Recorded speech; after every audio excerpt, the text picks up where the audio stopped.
সর্বপ্রথম আপনাকে Google play স্টোরে যেতে হবে। প্লে স্টোরে গিয়ে লিখবেন সম্রাট টেকনোলজি। অ্যাপটা আসার পরে ইনস্টল করে ওপেন করে নেবেন। ওপেন করার পরে নিচের দিকে দেখতে পাবেন don't have a account, create a new, ওই অপশনে ক্লিক করে দিবেন। পারমিশন গুলোকে অ্যালাউ করে দিবেন।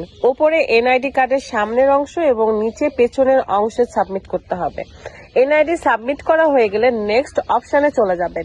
নেক্সটে গিয়ে ইউজার নেমের জায়গায় আপনার মোবাইল নাম্বারটি বসিয়ে দিবেন, ইমেইলের জায়গায় মোবাইল নাম্বার দিবেন, তার নিচে মোবাইল নাম্বার দিবেন।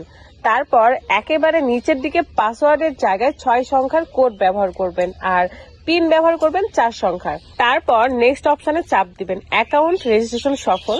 এখন অ্যাকাউন্টের পিন দিয়ে লগ ইন করবেন। লগ ইন করা হয়ে গেলে নোটিশটা পড়ে নেবেন। কিভাবে অ্যাড ব্যালেন্স করতে হয়, কিভাবে অফার কিনতে হয়, বিষয়গুলো জানতে আমাদের হেল্পলাইনে যোগাযোগ করুন। অ্যাপের ড্রাইভ প্যাক অপশনে ক্লিক করুন। এখানে জিপি, রবি, বাংলা লিংক,